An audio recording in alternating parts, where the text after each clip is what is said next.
నమస్తే. లా excellence Telugu current అఫైర్స్కి స్వాగతం. ఈ వీడియోలో మనం 25th మరియు 26th సంబంధించినటువంటి ఆర్టికల్స్ చూద్దామండి. మరి మన ఆర్టికల్స్ స్టార్ట్ చేసే ముందుగా కొటేషన్ చూద్దాం. ఇది చాలా ఇంపార్టెంట్, చాలా రిలవెంట్ కొటేషన్, మనందరికీ కూడా వర్తిస్తుంది. Perfection of means and confusion of ends. ఇది ప్రస్తుతం మన ఏజ్లో, అంటే మన ప్రస్తుతం ఉన్న మన సొసైటీలో ఇది ఎక్కువగా కనిపిస్తుంది అన్నట్టుగా.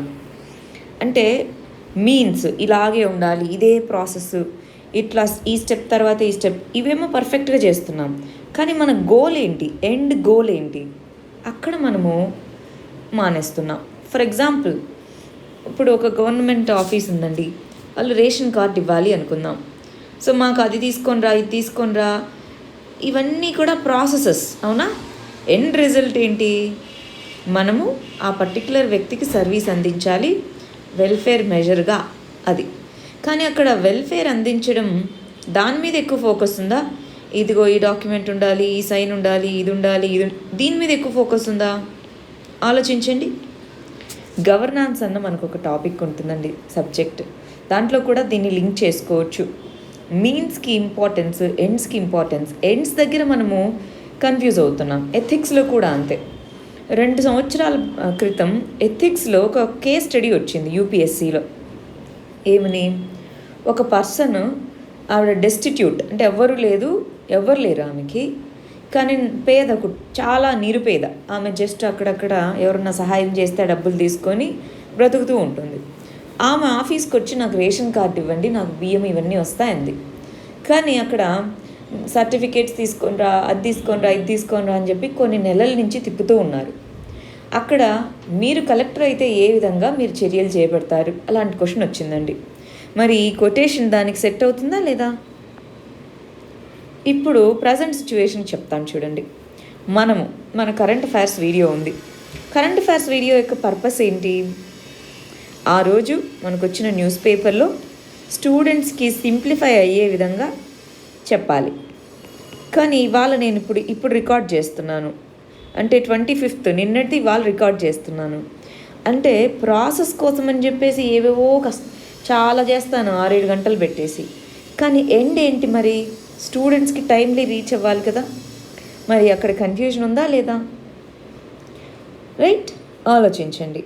మనం చేసే ప్రతి పనిలో ఇలాంటి వాటిని మనం అన్వయించుకుంటూ, సబ్జెక్ట్కి లింక్ చేసుకుంటూ వెళ్ళే కొద్దీ మనకి చాలా ఇంపార్టెంట్ విషయాలు, చాలా చేంజెస్ అనేవి వస్తాయి. సరే, మరి నిన్న ఇచ్చినటువంటి ప్రిలిమ్స్ క్వశ్చన్స్కి ఆన్సర్స్ చూద్దామండి. ఫస్ట్ది వచ్చేసి వెస్ట్రన్ ఘాట్స్కి సంబంధించింది. పశ్చిమ కనుమలు. వెస్ట్రన్ ఘాట్స్ అన్నది ప్రపంచంలోనే ఇంపార్టెంట్ బయోడైవర్సిటీ హాట్స్పాట్ అన్నారు, అవునా అండి? ఎస్. వెస్ట్రన్ ఘాట్స్ రీజియన్లో డైవర్స్ క్లైమేటిక్ జోన్స్ అనేవి ఉంటాయి. ఈక్వెటోరియల్ ఫారెస్ట్ నుంచి semi evergreen tropical forest వరకు అన్నారు. ఈక్వెటోరియల్ ఫారెస్ట్లు ఉండవండి, అది మనకి ట్రాపికల్ ప్రాంతంలో ఉంది. ఈక్వెటోరియల్ ఫారెస్ట్లు మనకి ఎక్కడ ఉంటాయి? ఇండియాలో ఈక్వెటోరియల్ ఫారెస్ట్లు అండమాన్ అండ్ నికోబార్లో మాత్రమే ఉన్నాయి, మిగిలిన వాటిలో లేవు. రైట్? సెమీ ఎవర్ గ్రీన్ ఫారెస్ట్లు ఉన్నాయి, ఈక్వెటోరియల్ ఫారెస్ట్ లేదు. సో రెండోది తప్పు, ఒకటోది మాత్రమే కరెక్ట్. కాబట్టి ఆన్సర్ ఏ. రెండో క్వశ్చన్ చూడండి. ఆల్వియోలై అనేటటువంటి దానికి సంబంధించిన ఫంక్షన్స్ ఏంటో చెప్పండి అని అడిగాము.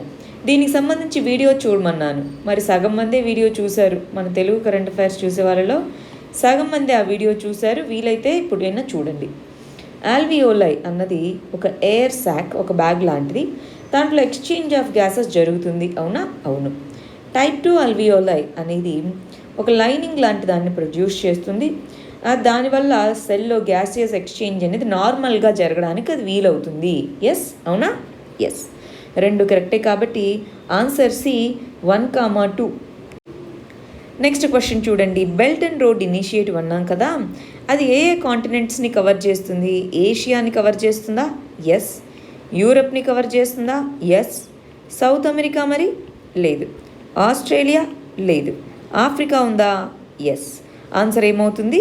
బి, 1, 2, 5. నెక్స్ట్ 4th క్వశ్చన్ చూడండి. Deep net and dark net అని 2 డిఫరెంట్గా చదువుకున్నాం కదా. సో వీటిలో లీగాలిటీ, ఇల్లీగాలిటీ, ఈ కాన్సెప్ట్ మీద ఈ రెండింటి మధ్య డిఫరెన్సెస్ ఉన్నాయా? ఎస్, డార్క్ నెట్లో ఇల్లీగల్ డేటా యాక్సెస్ కూడా ఎక్కువగా ఉంటుంది. సో కానీ దీంట్లో చాలా తక్కువ. సో అందువల్ల అది ఒకటో డిఫరెన్స్. రెండోది డేటా అవైలబిలిటీలో దీనికి రెస్ట్రిక్టెడ్ యాక్సెస్ ఉంటుంది, కానీ దీనికి మాత్రం చాలా స్ట్రిక్ట్గా క్రిప్టోగ్రఫిక్గా రెస్ట్రిక్షన్ అనేది ఉంటుంది. సో మనకి ఇది కూడా రెండింటి మధ్య ఉన్న డిఫరెన్సే. అప్పుడు ఆన్సర్ ఏమవుతుంది? సి అన్నమాట. మీరు గమనిస్తూ ఉంటే మనం T20 అని ఒక ప్రోగ్రామ్ చేస్తున్నాం. T20 మన ఛానల్లో ఎవ్రీ మండే ఈవినింగ్ 7 o'clock ఉంటుంది. 20 క్వశ్చన్స్ ఇచ్చి ఆన్సర్ చేయమంటున్నాం. చాలామంది మన స్టూడెంట్స్ రెగ్యులర్గా ఫాలో అవుతున్న వాళ్ళు కూడా ఇన్కరెక్ట్ ఆన్సర్స్ చేస్తున్నారు. అంటే మనము ఎగ్జాక్ట్గా ఏది ఎక్కడ యూజ్ అవుతుంది అన్నది తెలుసుకోలేకపోతున్నాం అన్నమాట. దాన్ని తెలుసుకునేలాగా మనం మన వీడియోని రీడిజైన్ చేసుకుందాము.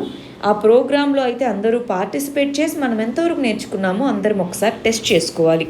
20 క్వశ్చన్స్ మనం నేర్చుకున్న ఈ టాపిక్స్ నుంచి ఇస్తున్నాం అన్నమాట వీక్లీ.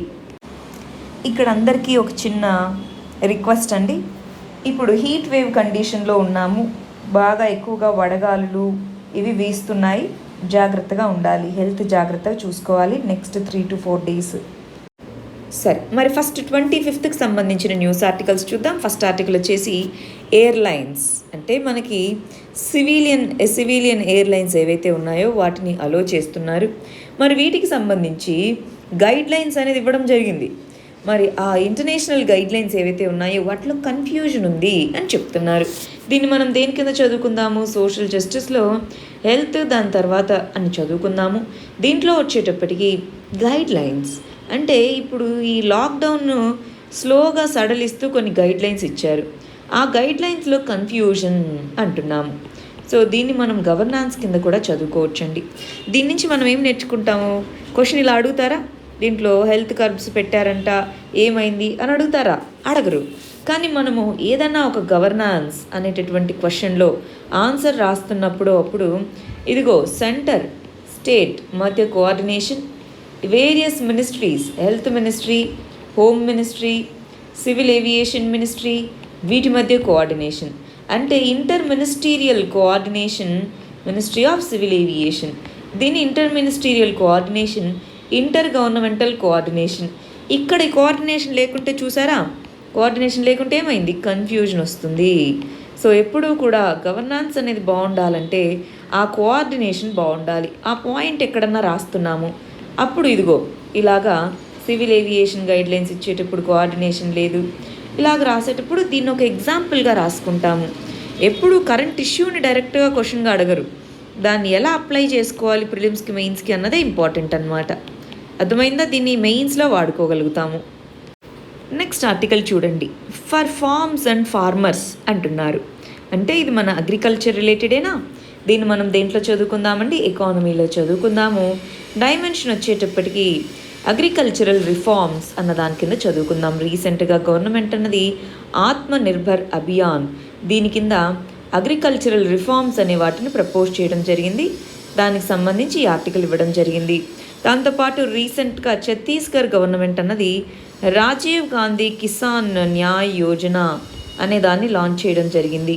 మరి ఇది అంటే ఏంటో చూద్దాం. దాని నుంచి ప్రిలిమ్స్కి ఎలా క్వశ్చన్ రావచ్చో చూద్దాము. రెండోది, దీంట్లో ఈ అగ్రికల్చరల్ రిఫార్మ్స్ అన్నవి ఎక్కడ ప్రాబ్లమ్స్ ఉన్నాయి, ఈ అగ్రికల్చరల్ రిఫార్మ్స్ ఏ డైరెక్షన్లో తీసుకొని రావాలి, ఇది మెయిన్స్ పాయింట్ ఆఫ్ వ్యూలో చదువుకుందాం. దీన్ని ప్రిలిమ్స్ పాయింట్ ఆఫ్ వ్యూలో చదువుకుందాం. ఇక్కడ మనం గమనిస్తే రాజీవ్ గాంధీ కిసాన్ న్యాయ్ యోజన అనేది ఛత్తీస్గఢ్ లాంచ్ చేసింది. దాంట్లో ఏంటి, ఎవరైతే ఫార్మర్స్ రైస్ కానీ మెయిజ్ కానీ షుగర్ కేన్ కానీ పండిస్తున్నారో వాళ్ళకి డైరెక్ట్ క్యాష్ ట్రాన్స్ఫర్స్ ఇవ్వడం కోసం ప్రిలిమ్స్లో ఇలా అడగచ్చు అనమాట. రాజీవ్ గాంధీ కిసాన్ న్యాయ్ యోజన గురించి స్టేట్మెంట్స్ చూడండి అని చెప్పేసి ఇదిగో ఇది డైరెక్ట్ క్యాష్ ట్రాన్స్ఫర్ గమనిస్తున్నారా? డైరెక్ట్ బెనిఫిట్ ట్రాన్స్ఫర్ కాదు, డైరెక్ట్ క్యాష్ ట్రాన్స్ఫర్ పద్ధతిలో వాళ్ళకి క్యాష్ని అవైలబుల్గా ఉండేలాగా ఫార్మర్స్కి చూస్తున్నారు. దీంట్లో రైస్, మెయిజ్, షుగర్ కేన్ ఈ 3 ఉన్న వాళ్ళకి ఇది ఏ పర్టికులర్ స్టేట్ ఇంప్లిమెంట్ చేస్తుంది? ఛత్తీస్గఢ్. ఇది ఓవరాల్ అన్ని రాష్ట్రాల్లో కాదు, ఓన్లీ ఛత్తీస్గఢ్ అన్నది దీన్ని ఇంప్లిమెంట్ చేస్తుంది. సో ఇలాగ చదువుకుంటాం. మరి ఇక్కడ విషయం ఏంటి, మెయిన్స్లో ఎలా అడగచ్చు? ఇన్ని స్కీమ్స్ ఇంప్లిమెంట్ చేస్తున్నాయి కదా, అయినా అగ్రికల్చర్ సెక్టార్లో ఎందుకు మరి రివైవల్ రావట్లేదు అని మనం గమనించి చూస్తే మనకి పిఎం కిసాన్, ప్రధానమంత్రి కిసాన్ అని సెంట్రల్ గవర్నమెంట్ ద్వారా ఈ ఇన్పుట్ కోసం మనీని ట్రాన్స్ఫర్ చేస్తున్నామని 6,000 రూపాయలు ఇవ్వడం మొదలుపెట్టారు. చాలా రాష్ట్రాలు అంటే మన ఏపీ కానీ, ఒడిస్సాలో కాలియా అని కానీ, టీఎస్ కానీ, ఇవన్నీ కూడా అగ్రికల్చర్కి సంబంధించి డైరెక్ట్ బెనిఫిట్ ట్రాన్స్ఫర్లో వీళ్ళు ఇస్తున్న 6,000కి తోడు ఎక్కువ మనీని ఇస్తూ ఫార్మర్స్కి సపోర్ట్ చేస్తున్నాయి. అయినా కూడా సరే అగ్రికల్చర్లో ఎందుకు ప్రాబ్లం ఉందంటున్నారు? అసలు మనము ఒక స్టేట్మెంట్ ఇక్కడ గమనించి చూసుకోవాలండి. చాలా ఇంపార్టెంట్ స్టేట్మెంట్ ఇది. మనం ఆన్సర్ రాసేటప్పుడు వాడుకోవచ్చు. ఫుడ్ అన్నది యూనివర్సల్ నెసెసిటీ. అవునా? ఫుడ్ అన్నది యూనివర్సల్ నెసెసిటీ, అందరూ కొనుక్కుంటారు. కానీ ఫుడ్ని పండించే వాళ్ళకి మాత్రం వాళ్ళకి ఎకానమీలో వాళ్ళకి ఎకనామిక్గా వాటికి కావాల్సిన వాల్యూ రావట్లేదు. Bottom of the economic pyramid అంటే వాళ్ళకి చాలా చాలా తక్కువ డబ్బులు వస్తున్నాయి. ఈ స్టేట్మెంట్ని వాడుకోవచ్చా ఎగ్జామ్లో? నెక్స్ట్, సరే అసలు ఎందుకు అగ్రికల్చర్ సెక్టార్లో ప్రాబ్లమ్స్ ఉన్నాయి? ఓన్లీ ఈ ఇన్కమ్ని ఇస్తే సరిపోదు, అంతేనా? ఏమేం ప్రాబ్లమ్స్ ఉన్నాయి చూడండి. ల్యాండ్ రికార్డ్ సిస్టమ్ ఇంకా మోడర్నైజేషన్ అవ్వలేదు. అన్సైంటిఫిక్గా, అన్సస్టైనబుల్గా క్రాప్ వేస్తున్నాం. వాటర్ లెవెల్ని, సాయిల్ లెవెల్ని పట్టించుకోకుండా. మార్కెట్ లింకేజెస్ సరిగా లేవు ఫార్మర్స్కి. దాంతోపాటు ఫార్మర్స్ పండించినా సరే దాన్ని అఫీషియల్స్ వాళ్ళకి ఇన్కమ్ రాకుండా తీసుకుంటున్నారు. ఇరిగేషన్ ప్రాపర్గా లేదు. టెక్నాలజీ అడాప్షన్లో లేట్గా ఉన్నాము. యానిమల్ కాన్ఫ్లిక్ట్ జరుగుతూ ఉంది. పంట నాశనం చేయడం, ఇవన్నీ. వెదర్లో, క్లైమేట్లో మార్పులు వస్తున్నాయి. ఎప్పుడు పడితే అప్పుడు మనకు వచ్చేటటువంటి ఫ్లడ్స్ ఇవన్నీ ఎక్కువ వస్తున్నాయి. అవునా? దాంతోపాటు ఎంఎస్పిని సరిగా టైమ్లీ అనౌన్స్ చేయట్లా. ఇవన్నీ ప్రాబ్లమ్స్. ఫర్ ఎగ్జాంపుల్ మనకి మెయిన్స్లో ఇలా క్వశ్చన్ అడిగితే, ఇన్ని మెజర్స్ తీసుకుంటూ ఉన్న ఫార్మర్స్ కోసం ఫర్దర్గా ఏం చెయ్యాలి అని అడిగినప్పుడు, ఇదిగో ఫార్మింగ్ సెక్టార్లో ఇది ఒక్కటే కాదు, ఓన్లీ క్రెడిట్ లేకనే కాదు, ఇవన్నీ ఏం చేస్తాయి? డబ్బులు ప్రొవైడ్ చేస్తాయి. కానీ ఇంకా చాలా ప్రాబ్లమ్స్ ఉన్నాయి. వీటన్నిటినీ అడ్రస్ చేయగలిగినప్పుడు మాత్రమే, వీటన్నిటినీ సాల్వ్ చేయగలిగినప్పుడు మాత్రమే మనం అగ్రికల్చర్లో నిజమైనటువంటి మార్పుని తీసుకొని రాగలుగుతాము. అంతే అంటారా? సో 9 పాయింట్లు మనకు మెయిన్స్కి ఇది యూజ్ అవుతుందా? ఈ కొటేషన్ని మనము ఇంట్రొడక్షన్లో రాసుకోవచ్చా? అలాగే ఈ ఆర్టికల్ని మనం యూజ్ చేసుకోవాలి. ఇదే లైన్స్లో రీసెంట్గా అగ్రికల్చర్కి సంబంధించిన రిఫార్మ్స్ గురించి ఈ ఆర్టికల్లో చాలా ఇంపార్టెంట్ పాయింట్స్ చెప్పడం జరిగిందండి. ఏమంటున్నారు? రీసెంట్గా గవర్నమెంట్ అన్నది చాలా రిఫార్మ్స్ని ప్రపోజ్ చేసింది కదా. ఏపీఎంసీ మార్కెట్స్, ఈ ఏపీఎంసీ మార్కెట్స్ని బైపాస్ చేస్తాము, ఇవి సరిగా పనిచేయట్లేదు, సెంట్రల్ గవర్నమెంట్ ద్వారానే ఒక చట్టం తీసుకొని వస్తాము. ఎసెన్షియల్ కమోడిటీస్ యాక్ట్లో ఉన్నటువంటి 6 వేరియస్ కమోడిటీస్ని డీలిస్టింగ్ చేస్తాము, కాంట్రాక్ట్ ఫార్మింగ్ అనేది ప్రమోట్ చేస్తాము. ఇలాగ కొన్ని మెజర్స్ని చెప్తూ అగ్రికల్చరల్ మార్కెట్స్లో ఇదిగో దీనివల్లే అసలైన ప్రాబ్లం అంటూ చెప్తూ వచ్చారు. కానీ అది కాదు ప్రాబ్లం అంటున్నారు. మనకు ఒకవేళ ప్రిలిమ్స్లో అసలు ఏపీఎంసీ అంటే ఏంటి అని అడిగారనుకోండి, దాన్ని మనం నెక్స్ట్ స్లైడ్లో చూద్దాము. మరి ఇక్కడ మెయిన్స్ పాయింట్ ఆఫ్ వ్యూలో ఏపీఎంసీకి సంబంధించినటువంటి పాయింట్స్ అడిగి ఏపీఎంసీ మార్కెట్ని బైపాస్ చేస్తే మరి అగ్రికల్చరల్ మార్కెట్ అనేది మంచిగా అవుతుందా? అగ్రికల్చర్లో రెమ్యునరేటివ్ ప్రైసెస్ వస్తాయా అని అడిగారు అనుకుందాం క్వశ్చన్. అప్పుడు ఈ ఆర్టికల్లో ఉన్న పాయింట్స్ని ఎలా వాడుకోగలమో ఒకసారి చూద్దామా? ఇదిగో ఈ పాయింట్స్ మనం రాయాల్సి ఉంటుంది. 1, అసలు అగ్రికల్చరల్ కమోడిటీ మార్కెట్స్కి సంబంధించిన యాక్ట్ని 17 స్టేట్స్ అన్నవి ఏపీఎంసీ మోడల్ ఏపీఎంసీ యాక్ట్ని ఫాలో అవుతూ ఉన్నాయి. సో మరి ఏది రిజల్ట్ ఏం కనిపించట్లేదే. కేరళ అసలు ఏపీఎంసీ మార్కెట్ అనే యాక్టే లేదు. బీహార్లో అసలు ఆ యాక్ట్నే తీసేశారు. అయినా కూడా మరి మనకి చూడదగ్గ ఇంప్రూవ్మెంట్ లేదే. చాలా స్టేట్స్లో మనకి ఈ డైరెక్ట్గా ఫార్మర్సే సెల్ చేసుకునేలాంటివి ఉన్నాయి. తమిళనాడులో ఉజ్వార్ సందాయ్ అంటాము. మన ఏపీ తెలంగాణలో రైతు బజార్లు అంటాము. కర్ణాటకలో రైతు సంతే అని అంటారు. పంజాబ్ ఇక్కడికి వచ్చేటప్పటికి అప్నీ మండి అని అంటారు. ఒడిస్సాకు వచ్చేటప్పటికి కృషక్ బజార్స్ అని అంటారు. మరి ఫార్మర్స్కి ఆల్రెడీ ఫ్రీ హ్యాండ్ ఇచ్చారు కదా, అయినా ఎందుకు పెరగట్లేదు? మనం అందరం ఏమనుకుంటాం? ఇవి ఓవర్ రెగ్యులేట్ చేస్తున్నాయి ఏపీఎంసీ మార్కెట్స్ అనుకుంటున్నాం. కానీ మామూలుగా ఫార్మర్స్కి 5 కిలోమీటర్ల రేడియస్లోనే ఉండాలి ఏది ఒక ఏపీఎంసీ మార్కెట్. ఇప్పుడు యావరేజ్గా 457 స్క్వేర్ కిలోమీటర్స్ ఉంది. అంటే యాక్సెసే సరిగా లేదు. సరే, ఇంకొక విషయం మనకు తెలుసా? 4వ పాయింట్ వచ్చేసి 80% ఫార్మర్స్ ఏపీఎంసీ మార్కెట్లో అసలు అమ్మట్లేదు. దాంట్లో కూడా స్మాల్ అండ్ మార్జినల్ ఫార్మర్స్ అమ్మట్లేదు. మనం ఏమంటున్నాము, క్రిటిసిజం ఏంటి ఏపీఎంసీ మార్కెట్స్కి? ఏపీఎంసీ మార్కెట్స్లో ప్రైసెస్ సరిగా రావట్లేదు అని. కానీ అసలు అమ్మట్లేదు కదా అక్కడ. సో వీటన్నిటికీ కూడా మూల కారణం ఏంటి? గత కొద్ది సంవత్సరాలుగా మన అగ్రికల్చరల్ ప్రోడక్ట్కి సంబంధించిన ప్రైసెస్ అనేవి తగ్గిపోతూ వస్తున్నాయి. అంటే దానికి సంబంధించిన డిమాండ్ తగ్గిపోతూ వస్తుంది. సో సొల్యూషన్ అనేది ఏపీఎంసీ మార్కెట్స్ని బైపాస్ చేస్తే రాదు. ప్రజల దగ్గర వాటిని కొనుక్కునేటటువంటి డిమాండ్ అనేది ఉండాలి. సో ఎకానమీలో డిమాండ్ క్రియేట్ చేయండి అంటున్నారు.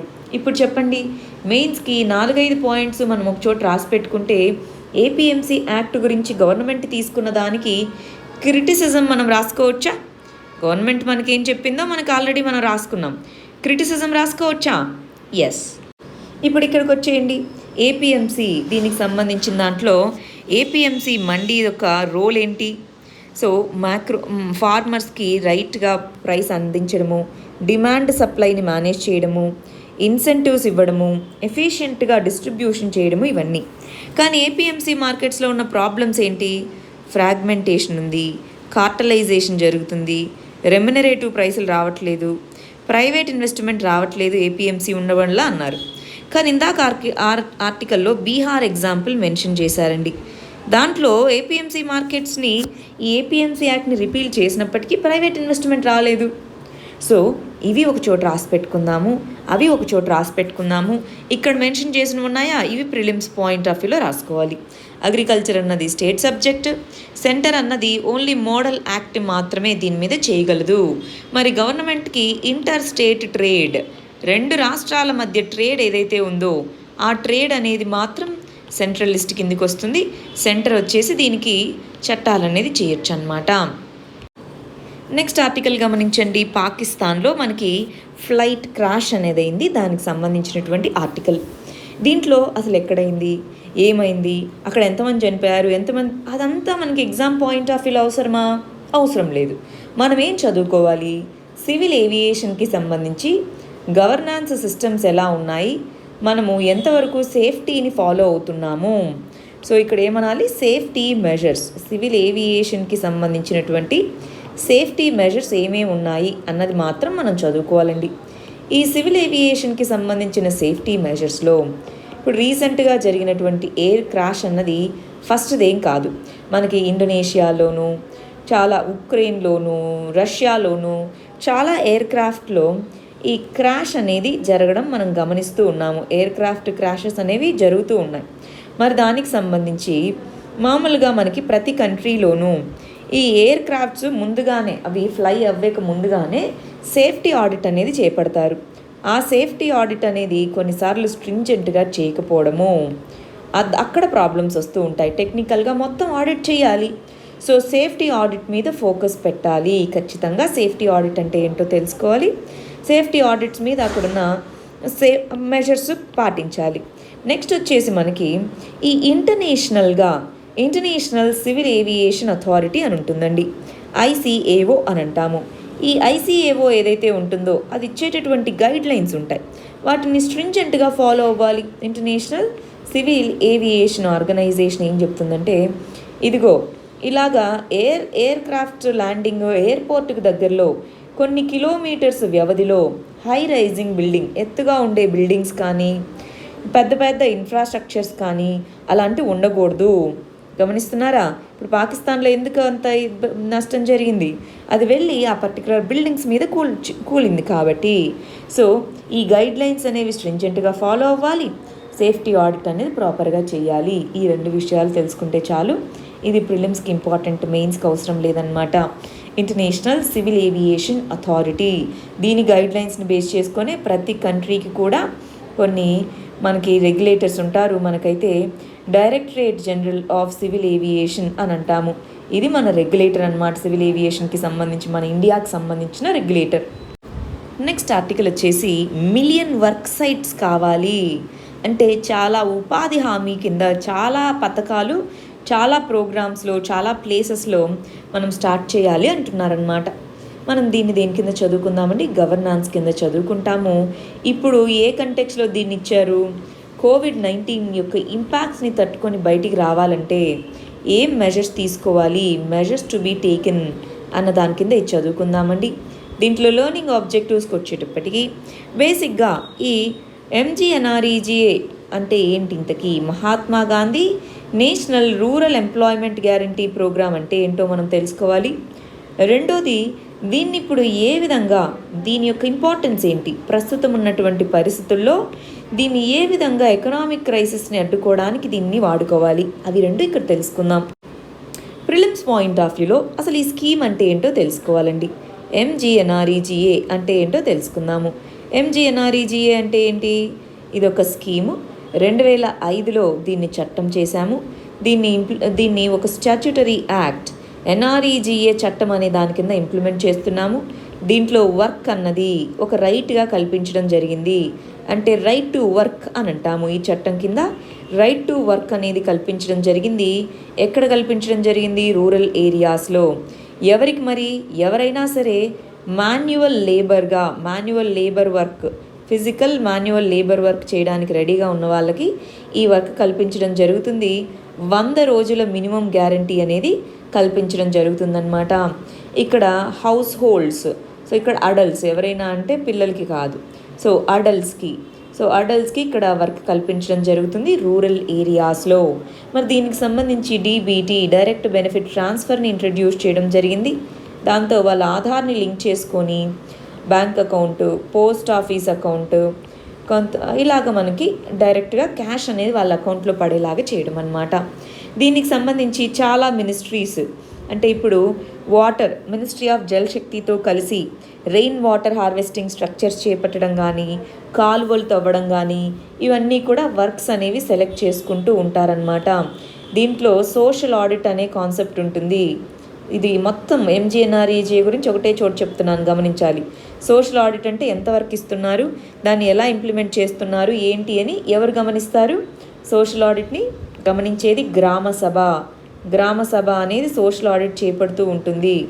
మరి అప్లై చేసుకున్న వాళ్ళు ఒకవేళ వాళ్ళకి కనుక జాబ్ కార్డ్స్ అనేవి కనుక ఇవ్వకపోతే, వాళ్ళకి అన్ఎంప్లాయ్మెంట్ అలవెన్స్ అప్లై చేసుకున్నాక 15 రోజుల లోపల కనుక జాబ్ ప్రొవైడ్ చేయకపోతే స్టేట్ గవర్నమెంట్స్ ద్వారా అన్ఎంప్లాయ్మెంట్ అలవెన్స్ అనేది వస్తుంది. ఇవి ఎంజీఎన్ఆర్ఈజీఏకి సంబంధించిన ఇంపార్టెంట్ పాయింట్స్ అన్నమాట. మరి ఇక్కడ ఏమంటున్నారు? ఇదిగో అది చాలా మంచిగా వర్క్ అవుతుంది. ఎంజీఎన్ఆర్ఈజీఏ ఇప్పుడున్న పరిస్థితుల్లో చాలా ఇంపార్టెంట్ అది. మరి ఆ కంటెక్స్లో మనము ఎంజీఎన్ఆర్ఈజీఏని ఎందుకని డిఫరెంట్ ప్రాంతాలకు వర్తించే విధంగా పనిచేసుకోకూడదు? ఇప్పుడు ఏమంటున్నారంటే చాలా ప్రాంతాలకు వర్తించేలాగా చేయండి. వే ఫార్వర్డ్ ఏంటి? ఇప్పుడు మనకి రూరల్ ఏరియాస్కి మైగ్రేట్ అవుతున్నారు, అవునా అండి? అర్బన్ టు రూరల్ మైగ్రేట్ అవుతున్నారు. ఇదిగో ఈ ఎంజీఎన్ఆర్ఈజీఏ డీటెయిల్స్ అంతా ప్రిలిమ్స్కి గుర్తుపెట్టుకుందాం. ఇప్పుడు మనం చదవబోయేది మెయిన్స్కి గుర్తుపెట్టుకుందాం. అర్బన్ టు రూరల్ మైగ్రేట్ అవుతున్న వాళ్ళలో రూరల్ ఏరియాస్కి వెళ్ళారు. మరి అక్కడ ఎంప్లాయ్మెంట్ సిచ్యువేషన్ పరిస్థితి ఏంటి? అన్ఎంప్లాయ్మెంట్ రాకూడదు. మరి అన్ఎంప్లాయ్మెంట్ అడ్రస్ చేయాలంటే ఎంజీఎన్ఆర్ఈజీఏ స్కీమ్ని ఎన్హాన్స్ చేయాలి. దాంట్లో మరి ఇక్కడ కొత్త వర్క్ని, ఇప్పుడు ఎందుకు మనం అగ్రికల్చర్కి దీన్ని వర్తింప చేయకూడదు, అవునా? అగ్రికల్చరల్కి లేబర్ షార్టేజ్ వచ్చింది, అగ్రికల్చర్కి ఇది వర్తింపు చేయేలాగా చూడాలి. ఇప్పుడు బ్యాంకులకు వెళ్ళి వాళ్ళు విత్డ్రా చేసుకోలేకున్నారు, కొన్ని రోజులైనా క్యాష్ రూపంలో ఇచ్చేలాగా చూడాలి. అది ఇక్కడ చెప్తున్నటువంటిది అన్నమాట. అలాగ మనకి వేరియస్ ఆర్టికల్స్లో రకరకాల సజెషన్స్ వస్తూ ఉంటాయండి. అవన్నీ ఒక చోట రాసి పెట్టుకోవాలి, ఎంజీఎన్ఆర్ఈజీఏకి సంబంధించిన సజెషన్స్ అన్నీ కూడా. నెక్స్ట్ గమనించాలి, సుప్రీంకోర్టుకి సంబంధించినటువంటి criticism, failing to perform as a constitutional court అంటున్నారు.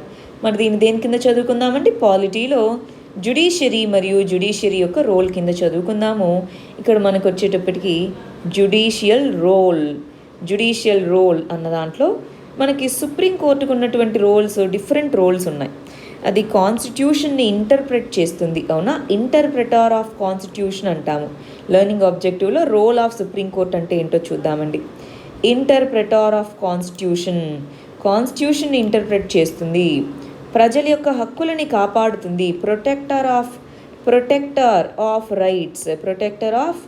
రైట్స్ ఆఫ్ సిటిజన్స్, అంతేనా? మరి ఇలాంటి టైంలో రైట్స్ ఆఫ్ సిటిజన్స్ని కాపాడాల్సిన బాధ్యత, ఇప్పుడు ఇంతమంది మైగ్రెంట్స్ ఇన్ని విధాలుగా ప్రాబ్లమ్స్ని ఫేస్ చేస్తుంటే మాకు సంబంధం లేదు, సెంట్రల్ గవర్నమెంట్ చూసుకుంటుంది, సపరేషన్ ఆఫ్ పవర్ అని ఉంది కదా, మేము జ్యుడిషియరీ పవర్ మాది, ఎగ్జిక్యూటివ్ పవర్ ఎగ్జిక్యూటివ్ది, లెజిస్లేచర్ పవర్ లెజిస్లేచర్కి అని సపరేషన్ ఆఫ్ పవర్స్ అని చెప్పి దాని యొక్క డ్యూటీని ఎలా తప్పించుకోగలదు? ఇలాంటి క్రైసిస్ టైంలోనే కదా జ్యుడిషియరీ ప్రొయాక్టివ్గా ఉండి చర్యలు తీసుకోమని చెప్పాలి. మిగిలిన కేసెస్లో జ్యుడిషియల్ రివ్యూ, జ్యుడిషియల్ యాక్టివిజం అంటామా? ఆ జ్యుడిషియల్ యాక్టివిజంకి ఇప్పుడు మీనింగ్ ఎలా వస్తుంది? అంటే బలహీన వర్గాలు ఇంత ప్రాబ్లమ్స్లో ఉన్నప్పుడు జ్యుడిషియల్ యాక్టివిజం చూపించకుండా మిగిలిన వాటిలో ఎలా జ్యుడిషియల్ యాక్టివిజం చూపించినప్పుడు జ్యుడిషియరీ మీద ట్రస్ట్ ఎలా వస్తుంది? సో కాన్స్టిట్యూషనల్ కోర్ట్ యొక్క డ్యూటీని ఫెయిల్ అయింది.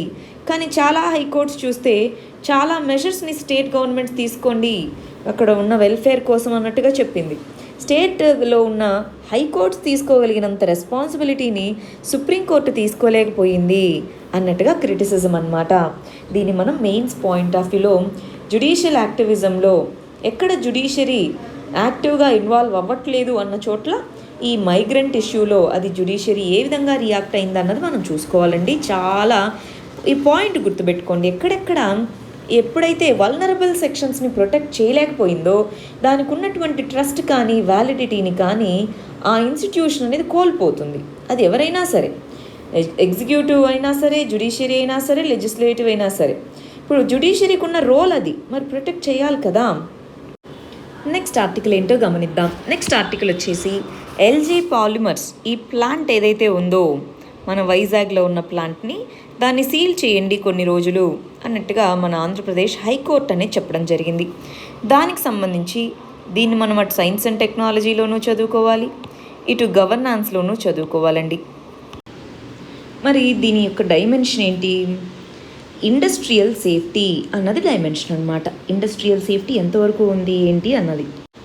మరి దీంట్లో మనం ఏమేమి నేర్చుకోవాలి? ఫస్ట్ ఈ స్టైరీన్ అనేటటువంటి పర్టికులర్ మోనోమర్ ఏంటి, దానికి సంబంధించి మనము 8th and 7th ఈ మంత్ 8th and 7th వీడియోలో చాలా డీటెయిల్డ్గా చదివామండి. అసలు ఈ యాక్సిడెంట్ ఎలా జరిగింది, మోనోమర్ అంటే ఏంటి, దాని యొక్క ఉపయోగాలు ఏంటి, అవన్నీ ఒకసారి రివిజన్ చేసుకుంటారా? క్విక్గా ఒకసారి అది రివిజన్ చేసుకోవాలి.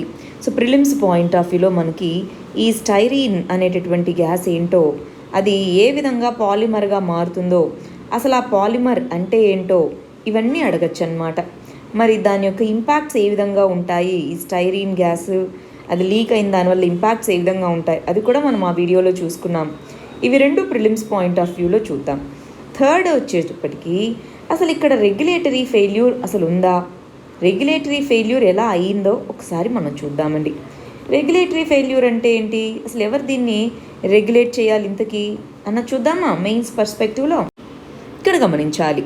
మనకి ఈ ఇండస్ట్రీస్ అనే వాటికి సంబంధించి మనకు ఒక చట్టం ఉంది, manufacture, store and import of hazardous chemicals rules అనే ఉన్నాయండి.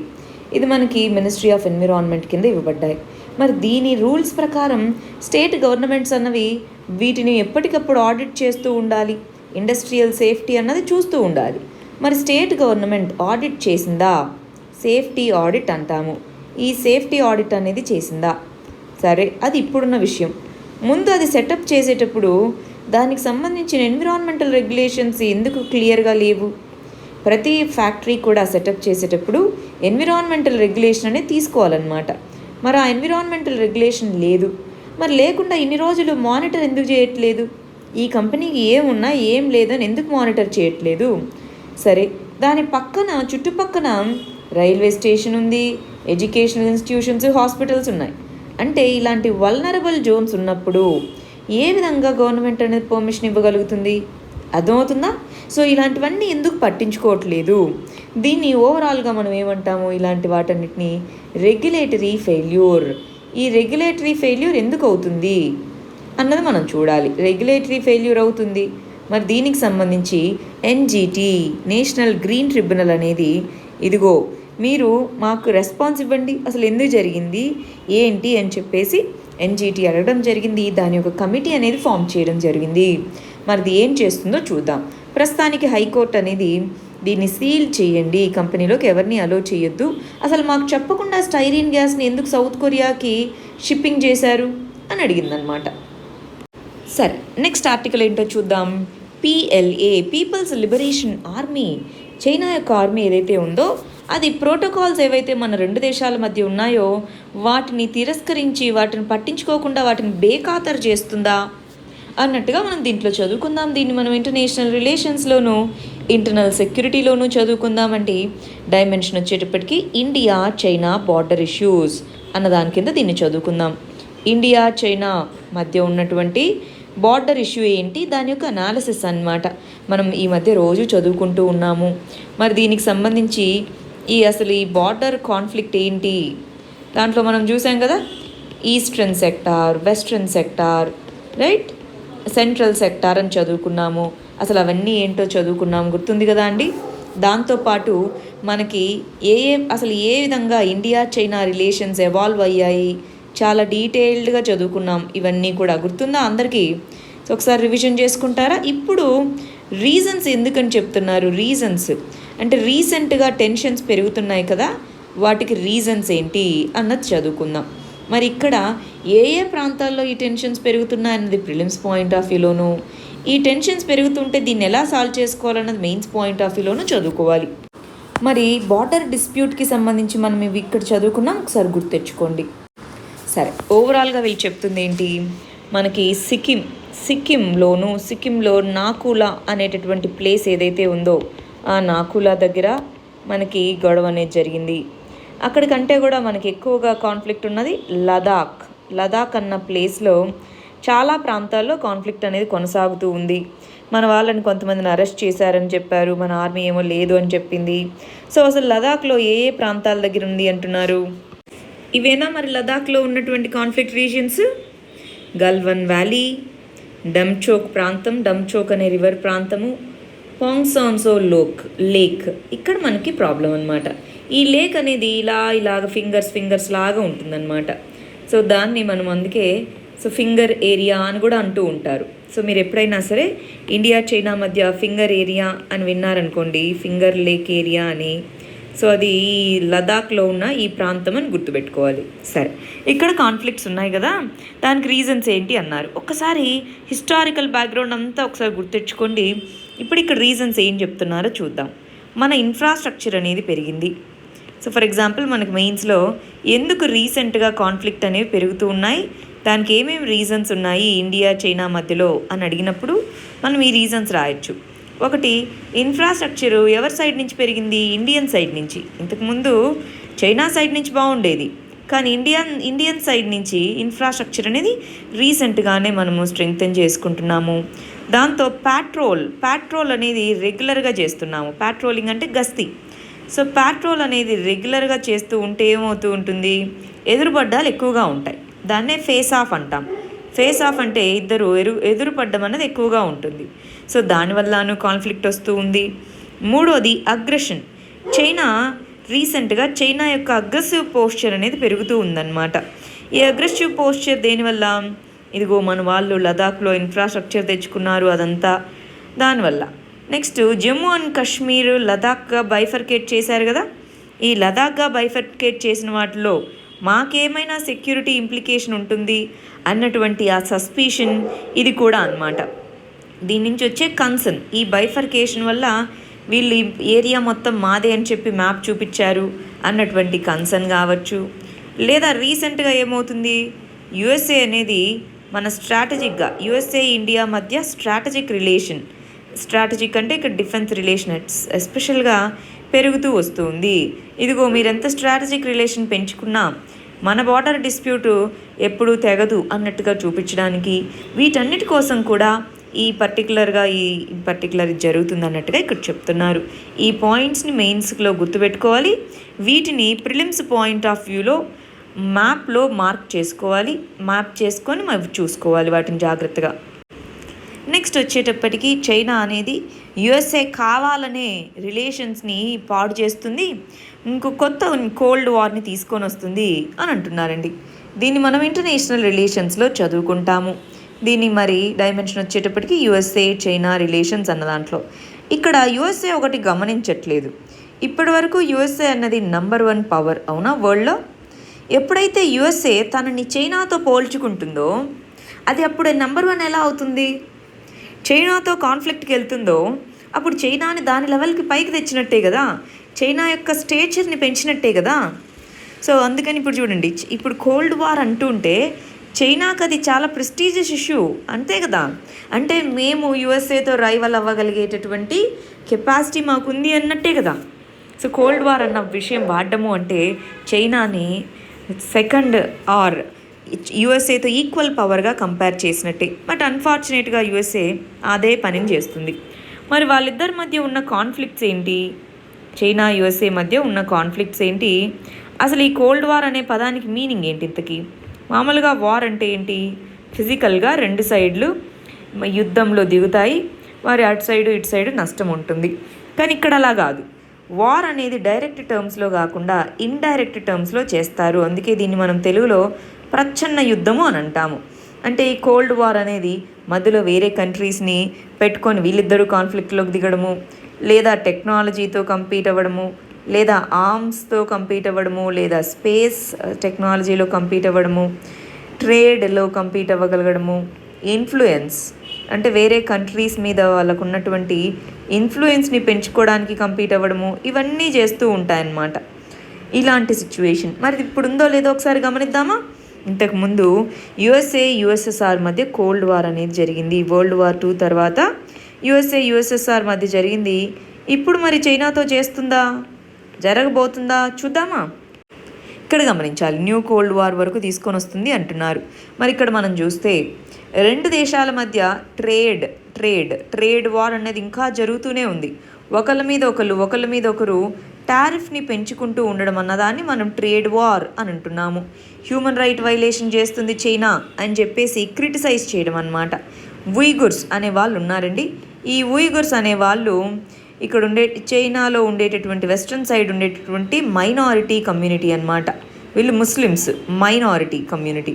సో వీళ్ళ మీద వైలెన్స్ చేపడుతుంది, వాళ్ళని తీసుకెళ్ళి డిటెన్షన్ సెంటర్స్లో డీటైన్ చేస్తుంది అని చెప్పేసి కంప్లైంట్స్ ఉన్నాయి. ఆ విధంగా హ్యూమన్ రైట్స్ వైలేషన్ కంప్లైంట్స్. అలా ఇప్పుడు ఈ వైరస్ అవుట్బ్రేక్ ఏమైంది? కావాలనే చైనా ల్యాబ్లోనే ఇది పెంచింది, చైనా ల్యాబ్ నుంచి ఇది వచ్చింది అన్నట్టుగా అక్యుజేషన్స్ చేయడం మొదలుపెట్టింది. ఈ విధంగా టెక్నాలజీ వార్ అంటే చైనా యొక్క కంపెనీ హువేవీ అనే కంపెనీ ఉంది.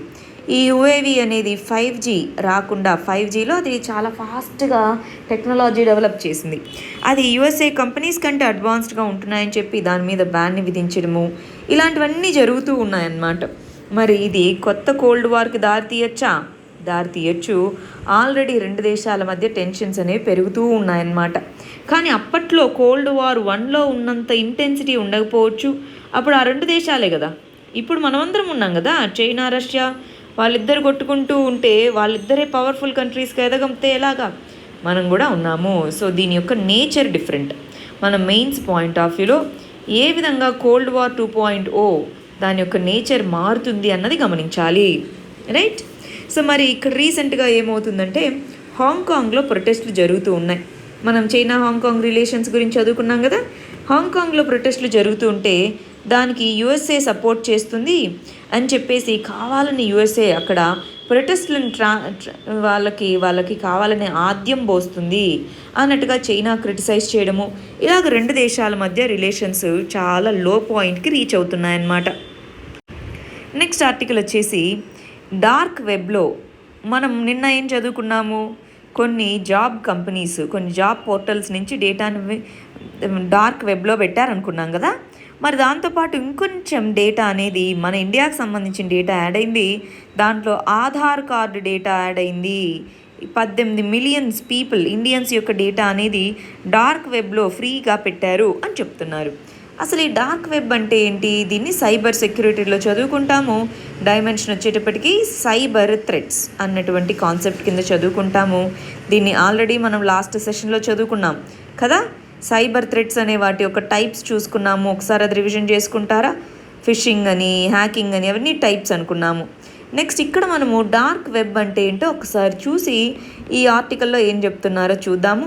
దీన్ని మనం ఎలా చదువుకోవాలి? ప్రిలిమ్స్ పాయింట్ ఆఫ్ వ్యూలో డార్క్ వెబ్ అంటే ఏంటి అని చదువుకోవాలి.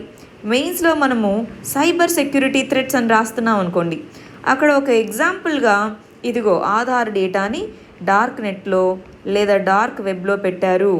ఈ కంటెక్స్లో మనకి డేటా సెక్యూరిటీ ఇంపార్టెంట్, అంతేనా అండి, డేటా సెక్యూరిటీ ఇంపార్టెంట్ అన్న విధంగా మనం మెయిన్స్ పర్స్పెక్టివ్లో చూసుకుంటాము. టైప్స్ ఏంటి, డార్క్ వెబ్ అంటే ఏంటి అన్నది prelims point of view. Data security ఎలా ఉండాలి, దాన్ని ఎగ్జాంపుల్గా వాడుకోవడం మెయిన్స్ పాయింట్ ఆఫ్ వ్యూ. టకటకా ఇక్కడ గమనించండి, సర్ఫేస్ వెబ్ జనరల్గా ఇది చాలా ఓపెన్ ట్రాన్స్పరెంట్గా ఉంటుంది.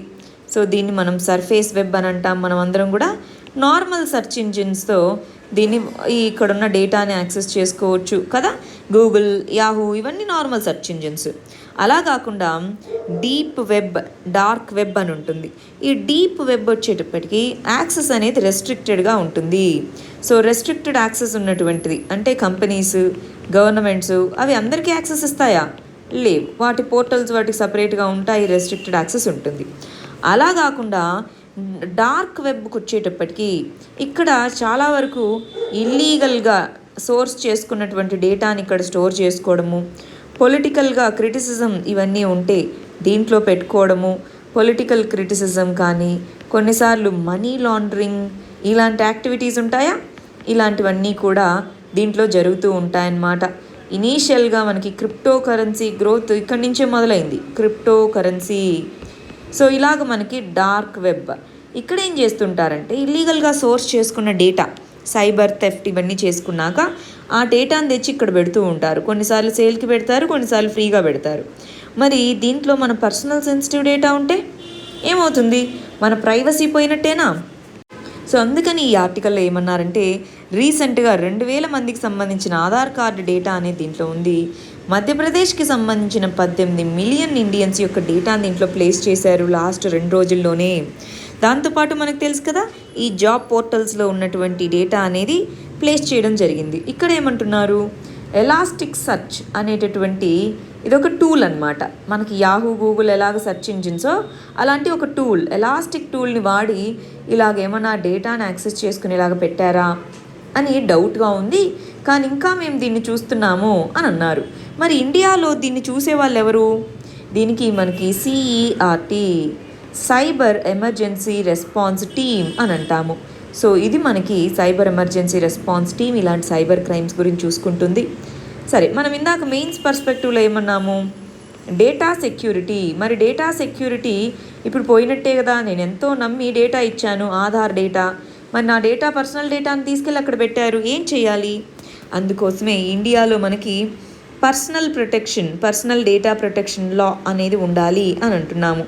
ఇది ఉన్నప్పుడు ఒకవేళ డేటా అనేది ఇలా అయింది అంటే ఎవరు రెస్పాన్సిబుల్ ఏంటి, వాళ్ళకి పనిష్మెంట్ ఇవ్వడము ఇవన్నీ చేయొచ్చు కదా అండి. సో అందుకని పర్సనల్ డేటా ప్రొటెక్షన్ బిల్ అనే దాన్ని ఇంట్రడ్యూస్ చేశారు, కానీ ఇంకా దాన్ని పాస్ చేయలేదు. So data security, data privacy కోసం దీన్ని పాస్ చేయాలి. అది కాకుండా మరి ఇప్పుడు వీళ్ళకి పవర్ ఏంటి, ఏ విధంగా వీళ్ళు ఇన్వెస్టిగేట్ చేస్తారు? ప్రస్తుతానికి ఏం చట్టాలు ఉన్నాయి? ఇన్ఫర్మేషన్ టెక్నాలజీ యాక్ట్ 2000 అనేది ఉందండి. ఈ చట్టం ప్రకారం ఇలాగ డేటాని మిస్యూజ్ చేయడం అనేది నేరం అన్నమాట.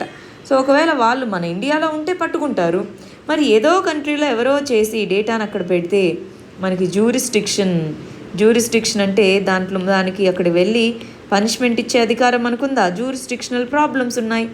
అందుకనే పర్సనల్ డేటా ప్రొటెక్షన్ బిల్ ఉండాలి. ఈ జ్యూరిస్డిక్షన్ ప్రాబ్లమ్స్ని అడ్రస్ చేయడానికి ఇంటర్నేషనల్ కోఆపరేషన్ ఉండాలి, అంతేనా? ఇంటర్నేషనల్గా వివిధ దేశాలతో కోఆపరేషన్ ఉండాలి. అలాగ మనం మెయిన్స్ ఆన్సర్ని కంప్లీట్ చేసుకోవచ్చు. నెక్స్ట్ ఆర్టికల్ వచ్చేసి ఇంటర్నేషనల్ క్రికెట్ కమిటీ వచ్చేసి ఏం చెప్పింది, సెలైవా అంటే ఈ ఎంగిల్ ఏదైతే మనకి బాల్కి ఈ అప్లై చేస్తూ ఉంటారు క్రికెట్ బాల్కి, సో దాన్ని బ్యాన్ చేస్తున్నాము ఇంటరిమ్గా కొద్ది రోజులుగా అన్నారు. సో మీరు చాలామంది చూస్తూ ఉంటారు కదా, సో ఎవరైనా అసలు ఎందుకు దీన్ని అప్లై చేస్తారు సలైవాని ఈ పర్టికులర్ క్రికెట్ బాల్ మీద అని చెప్పగలుగుతారా? సో రీజన్ని మరి కమెంట్స్లో పెట్టండి, రేపు నేను ఆన్సర్ చెప్తా. సరే, ఇక్కడి నుంచి మనం 26కి సంబంధించిన ఆర్టికల్స్ అండి. ఈ 26కి సంబంధించిన ఆర్టికల్స్లో ఫస్ట్ది వచ్చేసి మన అప్డేట్ అనమాట. సింపుల్గా మన అప్డేట్ సోషల్ జస్టిస్లో హెల్త్ మరియు హెల్త్ రిలేటెడ్ ఆస్పెక్ట్స్ కింద చదువుకుంటాము. డైమెన్షన్ వచ్చేటప్పటికి COVID-19 దాని యొక్క స్ప్రెడ్ ఎలా ఉంది అన్న దాని గురించి మనం చదువుకుంటాము. లెర్నింగ్ ఆబ్జెక్టివ్స్లో ఏంటి, మనకి ఆల్రెడీ కేసులు అనేవి బాగా విపరీతంగా పెరుగుతూ వస్తున్నాయి అని చెప్తున్నాము. సో ఏ విధంగా ఉన్నాయి ఇక్కడ బాగా గమనించి చూడాలండి. మైగ్రెంట్ వర్కర్స్ వెళ్ళిన ప్లేసుల్లో ICMR, Indian council of medical research అన్నది మేము టెస్టింగ్స్ని పెంచాము అంటుంది కదా. ఈ టెస్టింగ్ ఏ విధంగా ఏ మెథడ్స్లో టెస్టింగ్ చేస్తున్నాము? 2 మెథడ్స్ ఉన్నాయి ప్రస్తుతానికి మనకి. ఒకటి యాంటీబాడీ టెస్ట్, ఇనీషియల్గా యాంటీబాడీ టెస్ట్ చేస్తున్నాము. ఆ తర్వాత దాన్ని కన్ఫర్మ్ చేసుకోవడానికి ఈ RT-PCR అనే టెస్ట్ చేస్తున్నాము. ఈ రెండిటి గురించి ఒకసారి మనం చదువుకుంటామా? చాలాసార్లు మనం చదువుకున్నాం కదా, ఒకసారి చదువుకోవాలి. నెక్స్ట్ ఆర్టికల్ చూడండి, చాలా important article. Batting for free speech. Free speech అంటే స్వేచ్ఛా హక్కు అని అంటూ ఉంటాం కదా, సో దాంట్లో పార్ట్ అన్నమాట. దీన్ని మనం పాలిటీలో ఫండమెంటల్ రైట్స్ కింద చదువుకోవాలండి. చాలా చాలా ఇంపార్టెంట్ ఆర్టికల్ ఇది, ఎస్పెషల్గా ప్రిలిమ్స్ అండ్ మెయిన్స్ రెండిటి పర్స్పెక్టివ్లో కూడా. ఇక్కడ డైమెన్షన్ వచ్చేటప్పటికి ఫ్రీడమ్ ఆఫ్ ప్రెస్ అంటే మనకి జర్నలిజంకి, జర్నలిస్ట్కి మరియు ఈ మన న్యూస్ పేపర్స్కి వీటికి ఉండేటటువంటి ఫ్రీడమ్ ఆఫ్ ప్రెస్ అంటాము. సో మరి దీనికి సంబంధించి ఇక్కడ ఏమేమి చదువుకుందాము? అసలు మన కాన్స్టిట్యూషన్లో ఎక్కడ ఈ ఫ్రీడమ్ ఆఫ్ ప్రెస్ గురించి చెప్పడం జరిగింది? రెండోది, ఇప్పుడు దీంట్లో ప్రాబ్లం ఏంటి? డిఫమేషన్ అంటున్నారు. అసలు ఈ డిఫమేషన్ అంటే ఏంటి? ఈ డిఫమేషన్కి సంబంధించి రీసెంట్ జడ్జిమెంట్ ఏంటి? ఈ 3 తెలుసుకోవాలి. ఈ రీసెంట్ జడ్జిమెంట్ వల్ల వచ్చేటటువంటి ఇంపాక్ట్ ఏంటి అన్నది మన మెయిన్స్ పర్స్పెక్టివ్ అన్నమాట. జడ్జిమెంట్, దాని ఇంపాక్ట్ మెయిన్స్లో అడుగుతారు. కాన్స్టిట్యూషనల్ ప్రొవిజన్స్, డిఫమేషన్ అంటే ఏంటన్నది ప్రిలిమ్స్ పాయింట్ ఆఫ్ వ్యూలో గుర్తుపెట్టుకుందాం. ఫస్ట్ ఇక్కడ మనం గమనిస్తే మన రాజ్యాంగంలో, మన కాన్స్టిట్యూషన్లో ఫండమెంటల్ రైట్స్ అనేవి ఉన్నాయండి, ప్రాథమిక హక్కులు. ఈ ప్రాథమిక హక్కుల్లో ఆర్టికల్ 19(1)A ఏం చెప్తుంది? ఆర్టికల్ 19 అనేది స్వేచ్ఛా హక్కులు చెప్తుంది. దాంట్లో ఆర్టికల్ 19(1)A ఏం చెప్తుంది? Freedom of speech and expression. ఈ freedom of speech and expression నుంచే ఫ్రీడమ్ ఆఫ్ ప్రెస్ అనేది వస్తుంది. అవునా? మనం స్వేచ్ఛగా మాట్లాడే హక్కు ఉండాలి అంటే మనకి ముందు ఇన్ఫర్మేషన్ ఉండాలి. ఆ ఇన్ఫర్మేషన్ అనేది ప్రెస్ నుంచి వస్తుంది. ప్లస్ ప్రెస్ పీపుల్కి కూడా మరి ఫ్రీడమ్ ఆఫ్ స్పీచ్ అనేది ఉంటుంది. సరే, అంటే ఫ్రీడమ్ ఆఫ్ స్పీచ్ అన్నది డెమోక్రసీకి ఇంపార్టెంట్, అంతేనా? మీడియా యొక్క ఫ్రీడమ్ అన్నది డెమోక్రసీకి చాలా ఇంపార్టెంట్. ఇలాంటి కంటెక్స్ట్లో డిఫమేషన్ అంటే ఏంటి? ఇదిగో వీళ్ళు మా యొక్క పరువు ప్రతిష్టలకి నాశనం, భంగం కలిగిస్తున్నారు అని చెప్పేసి కేసు వేయడం అన్నమాట. దాన్నే మనం డిఫమేషన్ అంటాము. డిఫమేషన్ అనేది 2 రకాలు.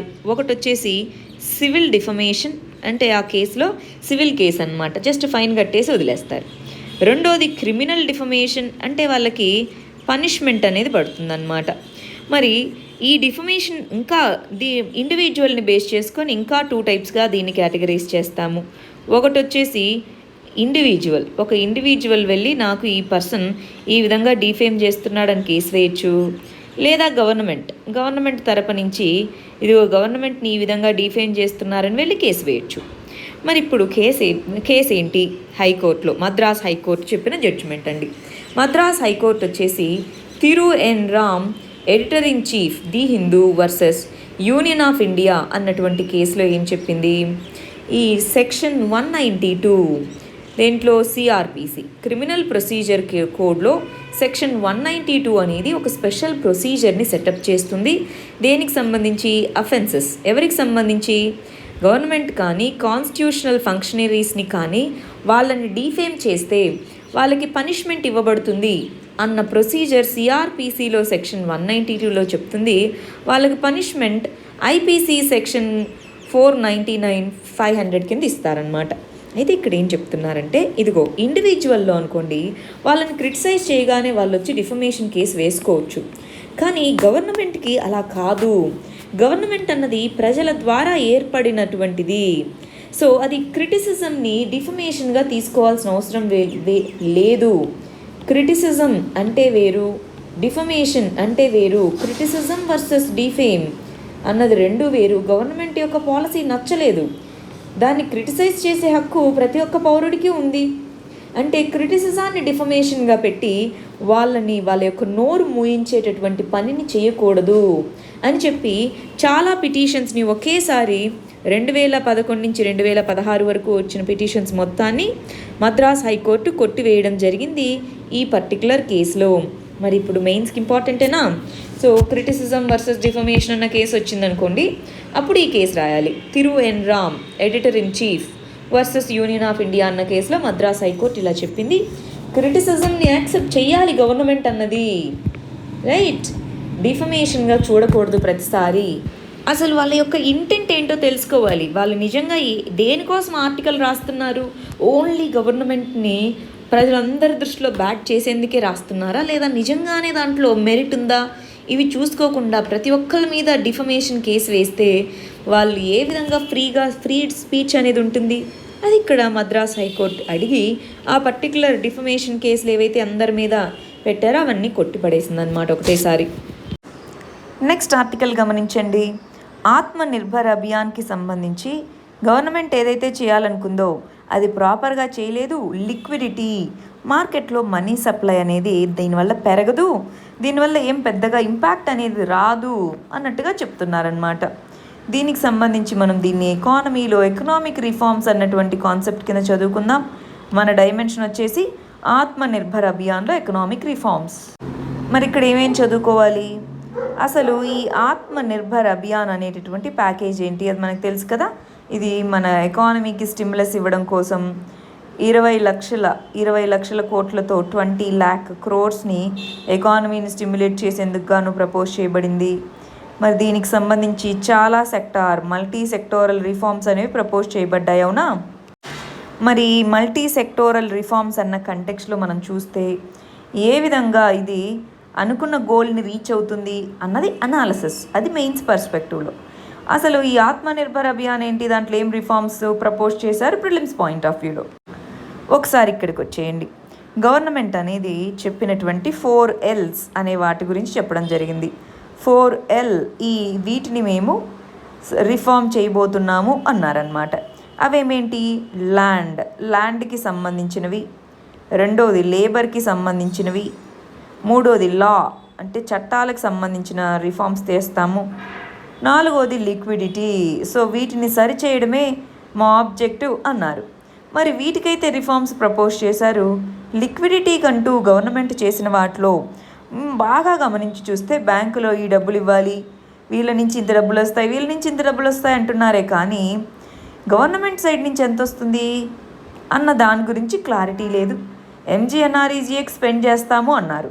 మిగిలినవన్నీ కూడా ఇవన్నీ కూడా దేనికి సంబంధించినవండి? సప్లై సైడ్, అంతేనా? సో ఇవన్నీ స్ట్రక్చరల్ రిఫార్మ్స్ ఇంపార్టెంటే, కానీ ఇవన్నీ సప్లై సైడ్ రిఫార్మ్స్. నేను వెళ్ళి బ్యాంక్ దగ్గర డబ్బులు తీసుకోవాలి అనుకున్నాను, కానీ ఎకానమీ ఎప్పుడు రివైవ్ అవుతుందో నాకు నమ్మకం లేకుండా నేను ఎందుకు మనీ తీసుకుంటానండి? సప్లై సైడ్ ఎప్పుడు రిఫార్మ్ అవుతుంది? ఎప్పుడైతే డిమాండ్ ఉంటుందో.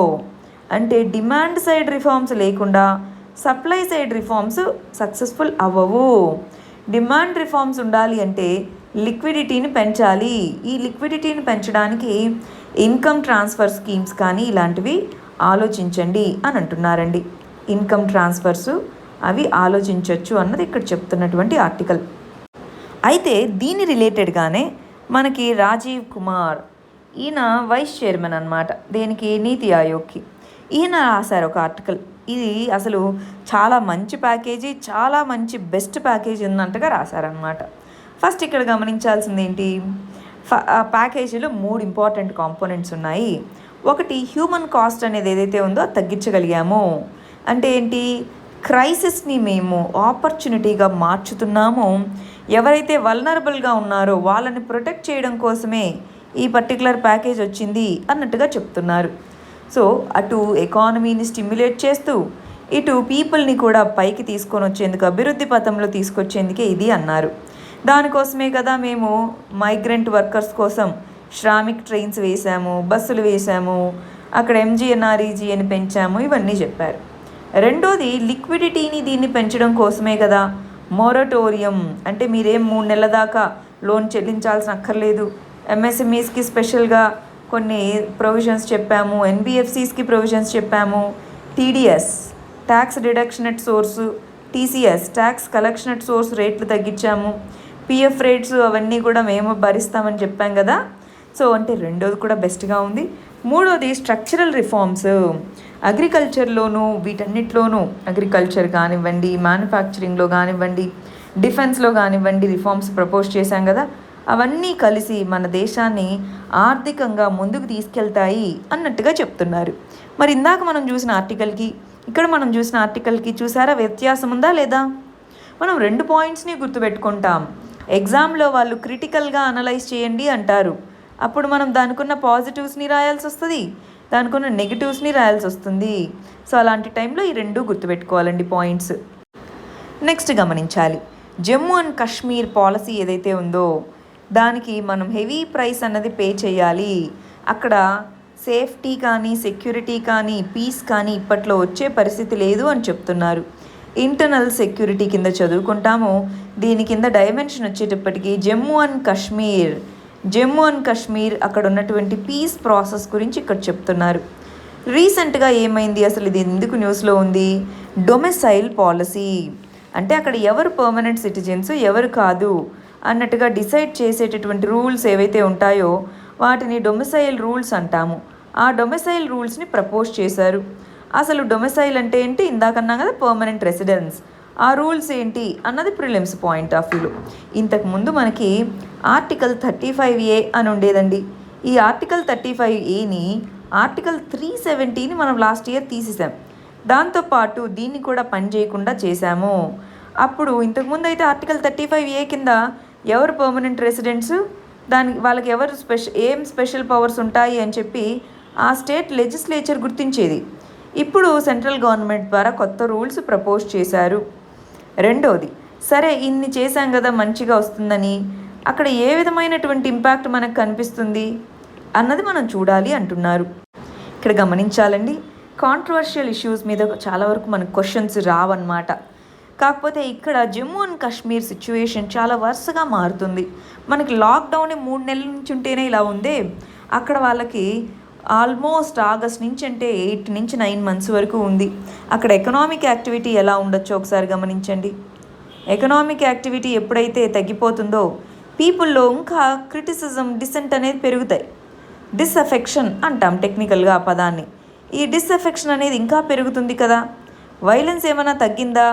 మనం ఏమన్నారు, ఆర్టికల్ 370 తీసేసే ముందు ఇంటిగ్రేషన్ అవుతుంది కంప్లీట్గా.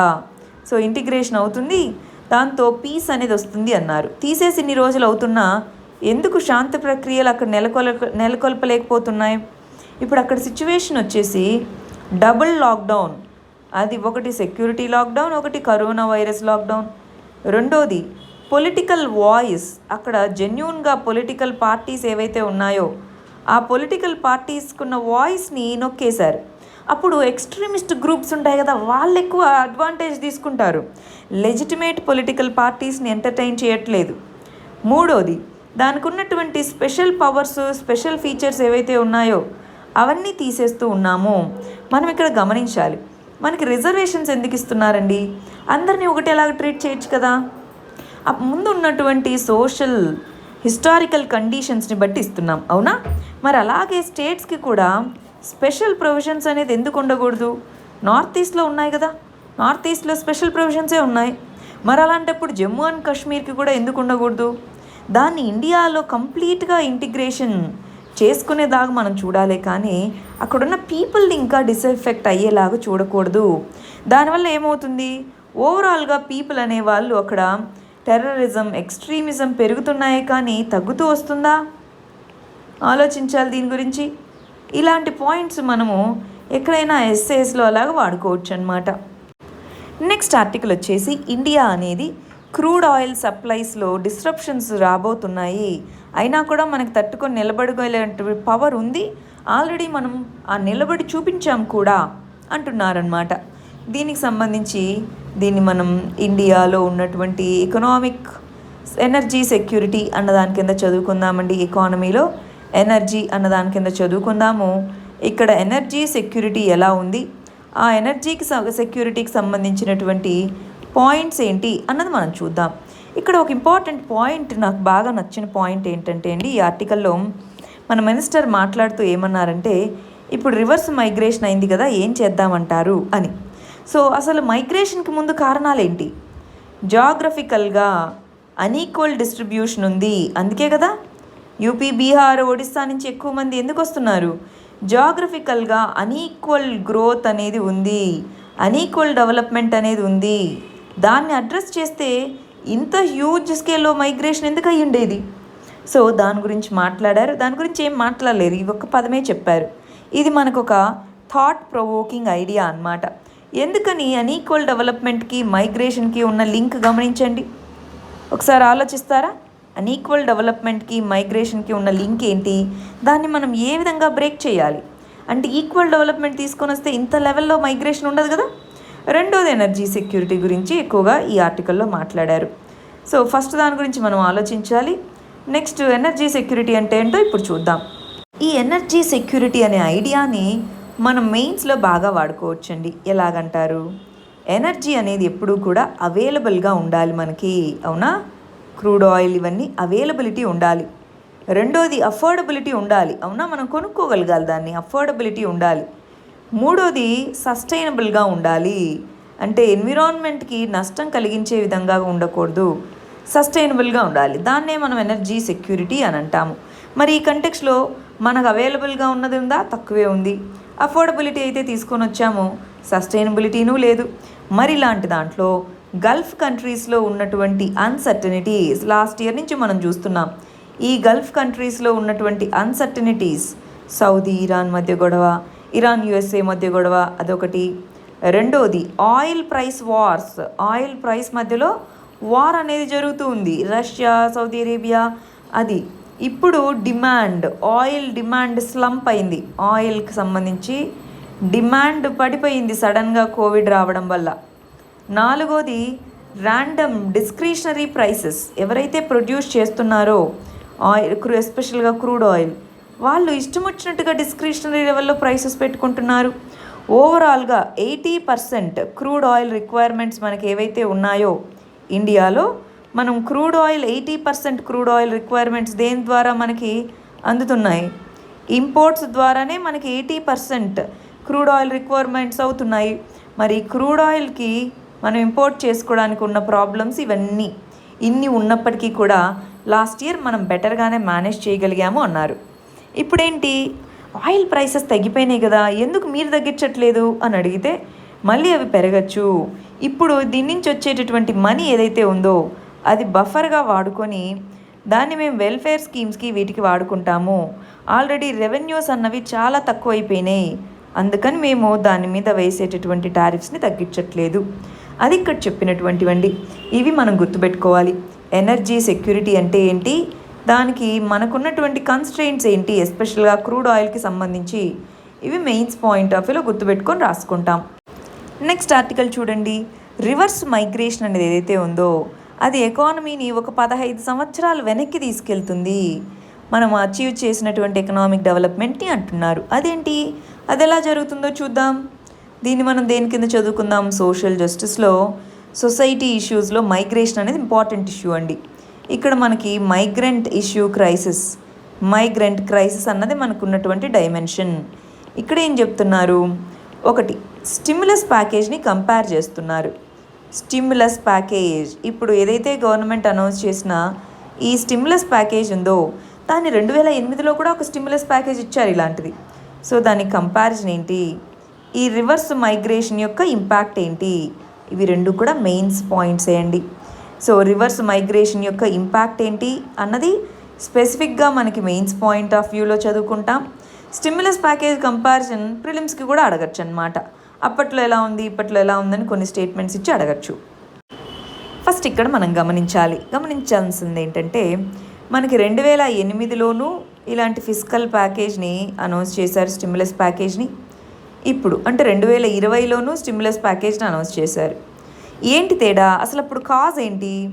మనకప్పుడు గ్లోబల్ ఫైనాన్షియల్ క్రైసిస్ అనేది వచ్చింది.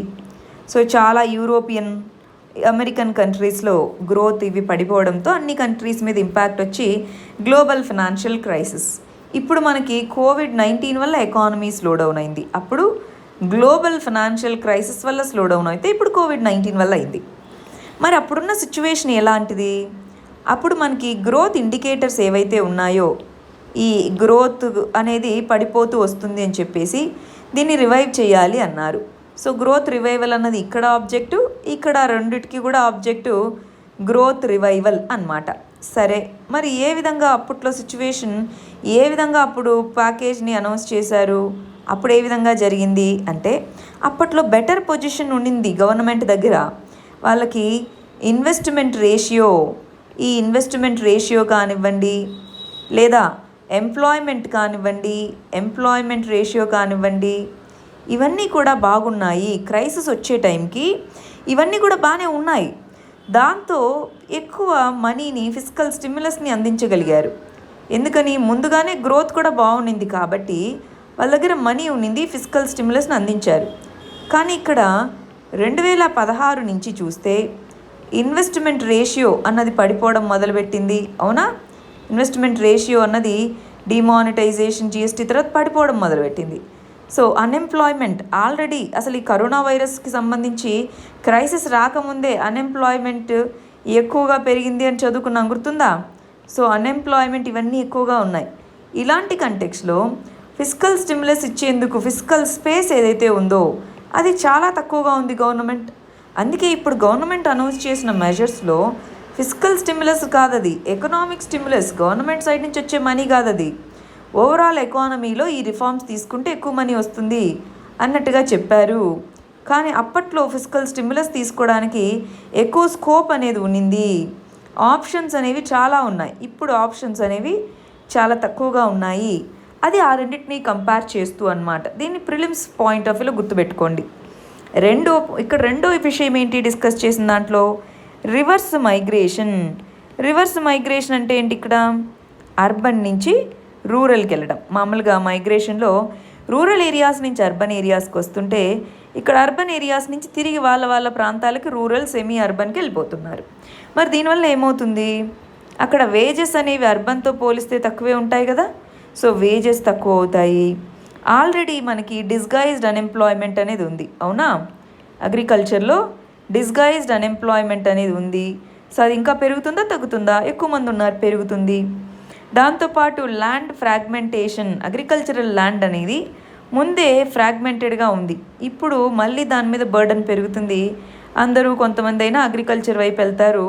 ల్యాండ్ ఫ్రాగ్మెంటేషన్ ఇవన్నీ పెరుగుతాయి. దీనివల్ల పావర్టీ కూడా పెరగచ్చా? అక్కడికి వెళ్ళిన పీపుల్లో పావర్టీ పెరగచ్చు, అన్ఎంప్లాయ్మెంట్ పెరగచ్చు. సో ఇలాంటి వీటన్నిటి వల్ల మనకి 15 సంవత్సరాలు మనం డెవలప్మెంట్లో వెనక్కి వెళ్తాము. అది ఇక్కడ చెప్తున్నటువంటిది. ఇప్పుడు మళ్ళీ వస్తారు కదా ఎకనామిక్ యాక్టివిటీ మొదలైతే. ఎందుకని ఇంత ఇబ్బంది పడాలి? మళ్ళీ మైగ్రెంట్స్ వస్తారు కదా ఒకసారి ఫ్యాక్టరీస్ అన్నీ మొదలైతే, దానికి టైం పడుతుంది అన్నట్టుగా ఇక్కడ చెప్తున్నారండి. ఇది మెయిన్స్ పాయింట్ ఆఫ్ వ్యూలో గుర్తుపెట్టుకోవాలి. మెయిన్స్ క్వశ్చన్గా అడిగితే రాసుకోవాలి. మరి వాళ్ళ లాస్ట్ ఆర్టికల్ ఏంటో చూడండి. ఇదిగో, ఇండియా చైనా మధ్య బార్డర్ డిస్ప్యూట్లో యుఎస్ఏ అనేది క్లియర్గా ఇప్పుడు ఇండియాకే సపోర్ట్ చేస్తుంది అన్నట్టుగా చెప్తున్నారు. ఎందుకు చేయదు? చైనా కదా ఆపోజిట్ కాబట్టి మనకే చేస్తుంది. సరే, దీన్ని ఇంటర్నేషనల్ రిలేషన్స్లో చదువుకుందాము. డైమెన్షన్ వచ్చేటప్పటికి ఇండియా, చైనా, యుఎస్ఏ రిలేషన్షిప్, ఈ మూడింటి మధ్య ఉన్నటువంటి ఇండియా, చైనా, యుఎస్ఏ రిలేషన్షిప్ ఎలాగా అన్నది మనం చూద్దాం. యుఎస్ఏ చాలా స్వార్థపర కంట్రీ అండి. దానికి అవసరమైతే బాగా వాడుకుంటుంది, లేకపోతే అసలు పట్టించుకోదన్నమాట. దీంట్లో లెర్నింగ్ ఆబ్జెక్టివ్స్ ఏంటి? అసలు ఇండియా యుఎస్ఏ మధ్య రిలేషన్స్ ఎలా ఉన్నాయి, రీసెంట్గా ఇండియా యుఎస్ఏ డిఫెన్స్ రిలేషన్స్ ఏ విధంగా ఉన్నాయి, అవి మనం ఒకసారి చూద్దాం ఈ ఆర్టికల్లో. రెండోది, ఈ బార్డర్ డిస్ప్యూట్కి వచ్చేటప్పటికి ఎందుకు మనకే సపోర్ట్ చేస్తానంటుంది? బార్డర్ డిస్ప్యూట్లో యుఎస్ఏ ఎందుకు మనకే సపోర్ట్ చేస్తానంటుంది? ఇవి రెండు తెలుసుకుందాం. ఈ ఆర్టికల్లో వాళ్ళ గురించి అంతా పాజిటివ్గానే చెప్పుకున్నారు. ఇండియా అనేది మెక్మోహన్ లైన్ ఏదైతే ఉందో అరుణాచల్ ప్రదేశ్లో, అది ఇండియా యొక్క సావర్నిటీగా మేము గుర్తిస్తున్నాము అన్నారు. సో ఆ తర్వాత రీసెంట్గా మన రెండు దేశాల మధ్య ఉన్న మెజర్స్ ఎలా ఉన్నాయి అంటే క్వాడ్ అంటే ఏంటి? 4 కంట్రీస్ గ్రూప్గా ఫామ్ అయ్యామన్నమాట. క్వాడ్ అంటే 4 యొక్క గ్రూపింగ్ అని ఇంగ్లీష్లో. ఏవేంటి? Australia, Japan, India, USA. ఈ మూడు కలిసి క్వాడ్ గ్రూపింగ్గా మనం ఫామ్ అయ్యాము. దాంతోపాటు 2+2 మీటింగ్ అనేది జరుపుతున్నాము. కామ్కోసా అంటే Communications Compatibility and Security Agreement sign చేసుకున్నాము. నెక్స్ట్ వచ్చే కొన్ని రోజుల్లో బేసిక్ ఎక్స్చేంజ్ కోఆపరేషన్ అగ్రిమెంట్ని సైన్ చేసుకోబోతున్నాము. ఈ సెంట్కామ్ సెంట్రల్ కమాండ్ దీంట్లో ఇండియా యొక్క రిప్రజెంటేటివ్ని పెట్టుకున్నాము. Tri service military exercise army navy air force ముగ్గురు కలిసి, మన దేశం యొక్క ఆర్మీ నేవీ ఎయిర్ ఫోర్స్, వాళ్ళ దేశం యొక్క ఆర్మీ నేవీ ఎయిర్ ఫోర్స్ ముగ్గురు కలిసి ట్రై సర్వీస్ ఎక్సర్సైజ్కి వచ్చాము. సౌత్ చైనా సీలో మరి జపాన్ ఫిలిప్పీన్స్తో పాటు మీతో కలిసి యుఎస్ఏ కూడా చేసింది. అంటే ఇవన్నీ చూస్తే ఏంటి, రిలేషన్ చాలా స్ట్రాంగ్గా ఉంది అన్నట్టుగా ఇక్కడున్న పర్సన్ చెప్తున్నారు, అంబాసిడర్. కానీ ఒకసారి ఎకానమీకి గుర్తు తెచ్చుకోండి. జనరల్ సిస్టమ్ ఆఫ్ ప్రిఫరెన్సెస్ ఈ స్టేటస్ మనది తీసేసిందా? ఎస్, మనల్ని డెవలపింగ్ కంట్రీ స్టేటస్ నుంచి తీసేసిందా లేదా? సో డెవలపింగ్ కంట్రీ స్టేటస్ నుంచి మనల్ని తీసేయడం జరిగింది. ఇంకేం చేసింది యుఎస్ఏ అనేది? మన మీద టారిఫ్స్ పెంచడం జరిగింది, అవునా? టారిఫ్స్ అనేది పెంచడం జరిగింది, మన మీద WTOకి వెళ్ళింది. ఇలాగా ఎకానమీకి పరంగా ఏమో చాలా ప్రాబ్లమ్స్ ఉన్నాయి. ఓన్లీ డిఫెన్స్ స్ట్రాటజిక్ పరంగానే ఎందుకు మనతో స్ట్రాంగ్ రిలేషన్స్ ఉన్నాయి? దానికి మనం కాదు ఎనిమి, చైనాని ఎదుర్కోవాలి, అందుకని మనతో స్ట్రాంగ్ రిలేషన్స్ ఉంది. కోర్స్ మనం ఎగ్జామ్లో అలా రాయము. ఇండియా యుఎస్ఏ మధ్య ఉన్నటువంటి గుడ్ రిలేషన్స్ ఏంటి అంటే ఇవన్నీ రాసుకుంటాము. కాకపోతే చైనాని అది కంటైన్ చేయడానికి మనల్ని వాడుకుంటుందా అన్న కంటెక్స్లో మనం ఆలోచించాలన్నమాట. సరే, మరి మనం నిన్న ఇచ్చినటువంటి క్వశ్చన్కి మన వాళ్ళ ఆన్సర్ రాశారు, అవి ఏంటో చూద్దాం. 3 C's అన్నవి ఏవైతే ఉన్నాయో అవి కంట్రీ యొక్క డెవలప్మెంట్ని అడ్డుకుంటున్నాయి అంటున్నారు కదా. మీ ఒపీనియన్ ఏంటో చెప్పండి ఆర్గ్యుమెంట్తో అన్నాము. సో ఓపెన్నెస్, ట్రాన్స్పరెన్సీ, అకౌంటబిలిటీ అనేది ఇంపార్టెంట్. సో అందుకని వీటిని తీసుకొని వచ్చారు. అవి ఏ విధంగా హెల్ప్ అవుతాయి అని రాశారు. కానీ దానివల్ల కొన్ని కాంట్రవర్సీస్ ఉన్నాయి అని చెప్తూ ఫైనల్లీ దీనికి సంబంధించి ఎలా బ్యాలెన్స్ చేయాలి అని చెప్తున్నారు. ఇలాంటివి రాసినప్పుడు అండి ఎప్పుడూ కూడా ఎగ్జాంపుల్స్తో రాయాలి. ఇక్కడ మీరు ఎక్కడ క్లారిటీ ఇచ్చారు? మీ ఒపీనియన్ ఏంటి? ఇక్కడ ఎక్స్ప్రెస్ యువర్ వ్యూ అన్నాము. సో అవి ఉన్నాయి ఇవి ఉన్నాయి అని కాకుండా ఓవరాల్గా ఏంటి అంటే మీరు ఇలాంటి ఆన్సర్స్ ఎథిక్స్లో ఎక్కువగా వస్తూ ఉంటాయి, గవర్నాన్స్లో వస్తూ ఉంటాయి. కొంచెం బెటర్గా ప్రజెంట్ చేయగలగాలి. సరే, ఈ స్టూడెంట్ చూద్దాం ఎలా రాశారు. 3 C's అంటే ఇవి 3 C's యొక్క ఫంక్షన్స్ ఏంటి, 3 C's అనేవి ఎలా ఇన్వాల్వ్ అవుతాయి? క్వశ్చన్ ఏం అడిగామండి? అది కంట్రీ యొక్క డెవలప్మెంట్ని అడ్డుకుంటుందా అని అడిగాము. అడ్డుకుంటుందా లేదా అన్నది మీరు చెప్పగలగాలి క్లియర్గా.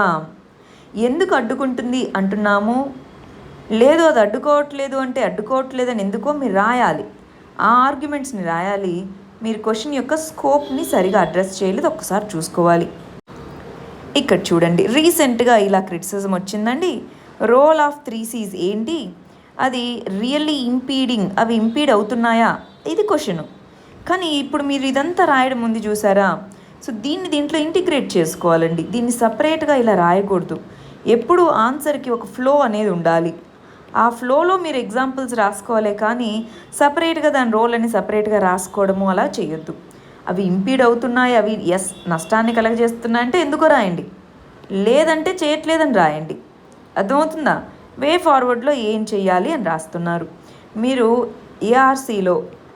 ఏఆర్సీ ఎథిక్స్ రిపోర్ట్ చూస్తే ఇది ఒక ఇంపార్టెంట్ చాప్టర్ అన్నమాట. ఏఆర్సీలో ఎథిక్స్లో ఓపెన్ చేసి చూస్తే ఇది ఒక ఇంపార్టెంట్ చాప్టర్.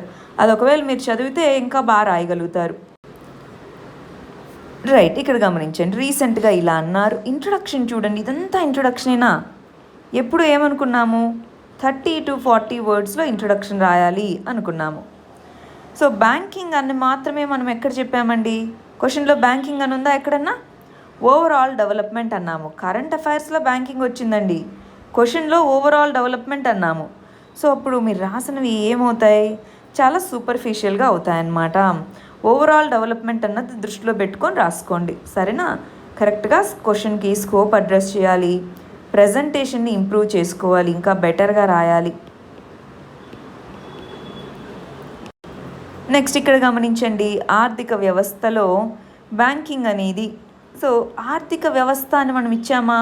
గమనించండి, క్వశ్చన్లో ఓవరాల్ డెవలప్మెంట్లో అంటున్నాము. ఆర్థిక వ్యవస్థే అవ్వాల్సిన అవసరం లేదు.